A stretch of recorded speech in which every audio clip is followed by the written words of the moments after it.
guys, it's your girl Remedy, and I'm going to be talking to you today about the use of henna, the pros, the cons, and my experiences of using henna. I've been using henna for about 2 years, and I have to say that alongside the use of oils, it has been the most beneficial thing for strengthening my hair and helping me to retain length, whereas before I couldn't. I mean, you've seen my hair journey video, possibly. If not, check it out, link up here. You've seen over many years my hair just literally would not grow, and it wasn't that it wouldn't grow, it's just that it was growing but it was breaking at the same rate at which it was growing. If it wasn't growing, I wouldn't have needed to retouch relaxers, etc. So it was growing, it just wasn't retaining. So henna and oils have been absolutely the foundational elements that have helped me to retain my length. Now, henna has loads and loads of benefits to it. And the way that it does this is it actually seals in the cuticle. It fully penetrates the cuticle and goes through to the cortex of the hair. Now, I've made a model here and it's pretty primitive, but I just thought I would show you so that you knew what I was talking about. So here is my model of the hair. Okay, so if you imagine that's a strand and I've cut it down the middle. Now you've got the cuticle on the outside, which kind of looks like shingles or tiles or scales, and then you've got the cortex, which is the black portion. And then in the middle, you've got the medulla. Now, what can happen through time is that shingles get loose, they get pulled away, they get damaged, and you can end up with something that looks like this. So please excuse my crude cuticle. So you can end up with gaps and portions missing in the hair. Now what henna does, if you just imagine this to be my henna, the Lawson dye, which is found in henna, will then seal the cuticles. It will attach to the keratin in the hair and actually seal the cuticles and smooth down. So you end up with much smoother hair than you would have otherwise. So not only does it fill in cuticles, it also smooths the hair because it forms a sort of a coat on the outside, goes into the actual keratin, it binds to it and it coats it on the outside. So that's 2 lines of strength, which can be caused by fungal infections or also lice. Actually, it's been very effective with treating of lice, even if they're highly resistant to other treatments, and it's been known to cure really bad infestations of the hair. So it's excellent. It's got really good properties, and I can't stress enough actually how strengthening it is. Is so messy. You can end up with it all over your bathroom, basically, in places that you didn't imagine that it splashed on. A lot of people actually have to lay down newspaper before they use henna. It is thick and it's a mud-like consistency, and if it drops somewhere and you haven't realized it, when you go to wipe it off, it might have stained. It can also stain your palms and it can stain your fingernails. My word of advice to you would be, if you're going to use henna, please make sure that you either wear gloves or at the very least that you have a clear coat of nail varnish on, because your nails are obviously porous, and the Lawson dye, which is the active ingredient, which is the conditioning and strengthening component of the dye, actually goes into your fingernails and into your palms, and you can end up looking like you've put fake tan onto your palms and onto your fingernail beds. And I'm not sure if that's the look you're going for, but it's not the look that I ever go for when I use henna. So I highly recommend that you use gloves. If you've chosen not to use gloves because it just makes the handling of the hair more fiddly and difficult, you can just use bicarbonate of soda and lemon and scrub, scrub, scrub. Believe you me, it works in getting all the stain out of your palms. But it's not as good for removing it off your nails, so you know, you might want to just make sure you've got it painted over, and that should really deal with that problem. So the other thing is the application of it can be quite arduous, and it takes a while. I mean, it's not like other conditioners where you can reap the benefits in like an hour. You need to leave it in for between 4 and 16 hours. Oftentimes I'll actually go to sleep wearing it. It can strengthen to the point that your hair feels dry. So after all that time of having the henna in your hair, once you've rinsed it out, you then need to follow up with a hot oil or a moisturizing deep conditioner. Of course, the moisturizing deep conditioner I follow up with is the Curly Q Coconut Dream deep conditioner. Now, for some people, they might think of this as a con, and for some people, they might think of this as a pro. It changes the color of your hair invariably.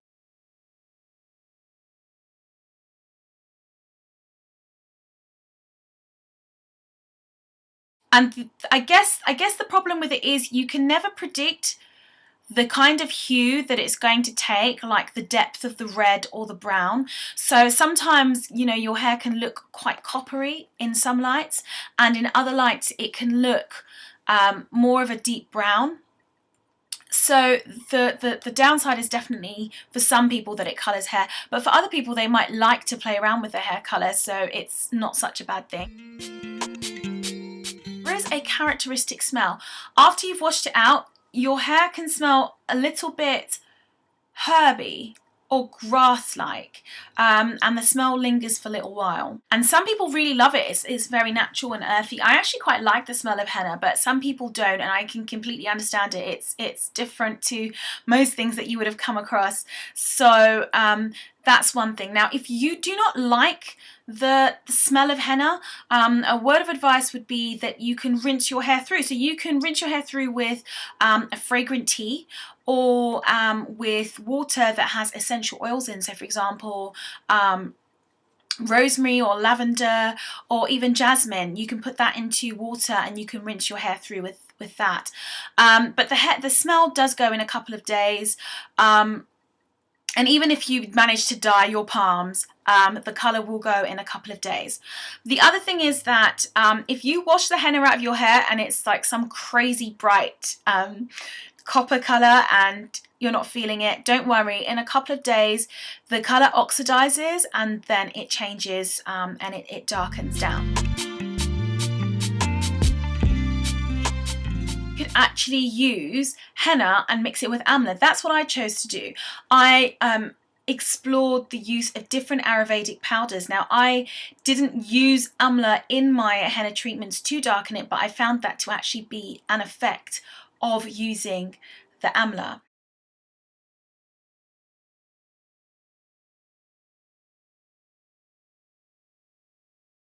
Now, in certain lights, you can still see that my hair has a tint of coppery brown, but for the most part, I mean, you can see my hair does look pretty dark. So amla helped with that. The other thing you can do is you can do an indigo henna mix to make sure that your hair looks not as bright, and you can vary the amount of indigo that you put in. Indigo is basically a dye that has a blue tone to it. It's a natural dye that you can actually use. It might be a good idea if you are unsure of using henna, if you're unsure of the colour that your hair is going to turn, take some hair out of a brush or a comb that's your hair and actually treat it with henna. So you're doing a sort of patch test, or not patch test, but you're doing a colour test and you're seeing what effect it's going to have. I strongly recommend that you do that. Please I'm really trying to give you a balanced view here. Please don't let the cons that I've mentioned put you off actually using henna. Honestly, I guess I'm repeating myself a little bit here, but I can't stress to you enough how strengthening and beneficial this can be to hair. A lot of people have actually said that it thickens their hair, like it takes the hair from fine to really thick, voluminous, and luxurious hair. So a lot of people have actually found that over time, you know, over the course of a year or two, that their hair has just thickened up amazingly.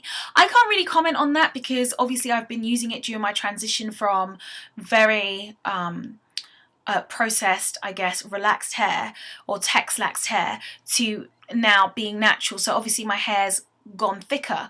What I will say though is that I think that it loosened my curl, and it helped me to be able to transition.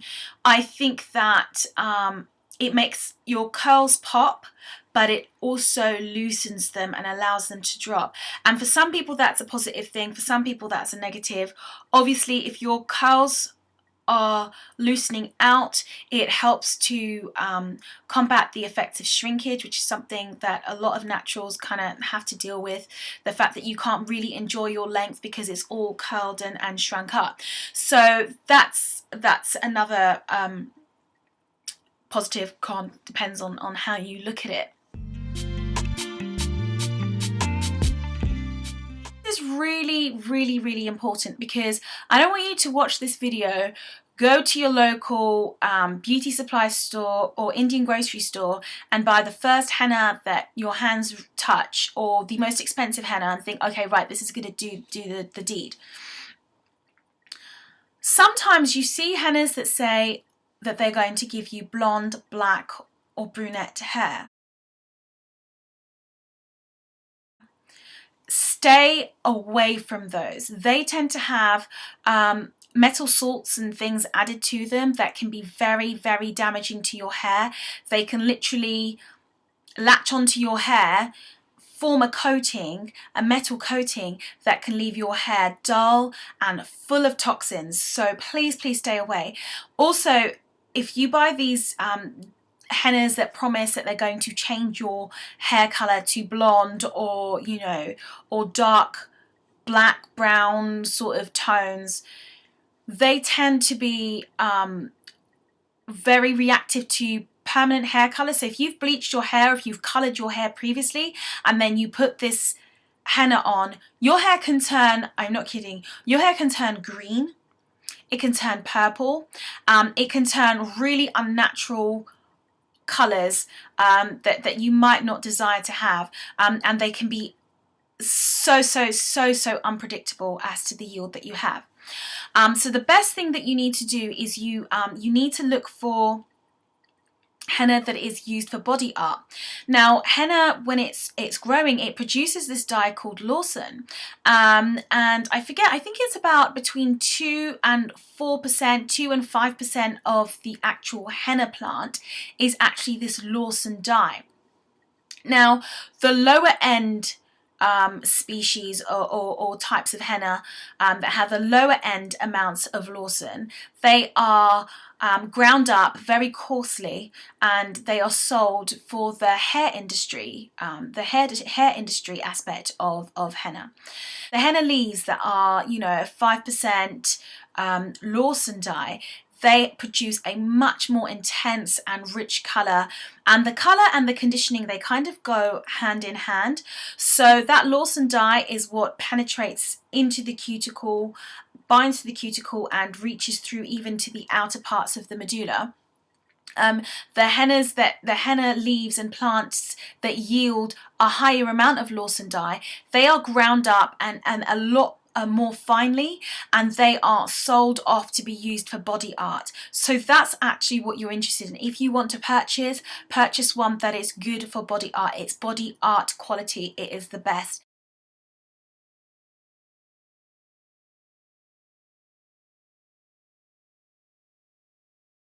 Now I get mine from Sheer Cottage. Big ups to my girl Akua. I've never actually met her, but I just respect her so much as a businesswoman. Check out my video which actually shows you how I mix up some of my my henna glosses for my hair, and you actually see a packet of her product. And I think I've actually said everything I want to say on this matter. Now in the next video I'm going to be sharing a lot of tips on how to actually introduce your hair to henna. The really important thing to know is that people do experience setbacks if they go from no henna to actually using a potent water, henna or lemon and henna mix with nothing else included. So I would recommend using a gloss first, where perhaps you're only adding in like a teaspoon of henna into your normal conditioner with oil, and then working your way up, simply so that you know how to handle it in your hair, because it can be a shock, you know, trying to get it out of your hair and trying to deal with your hair afterwards, because it can have, like I say, this overpoweringly strengthening, hardening effect on the hair, because it is like the most gung-ho protein treatment that you have ever used. It's a protein treatment on crack basically, and it can go wrong. You know, you can overload if you're not careful.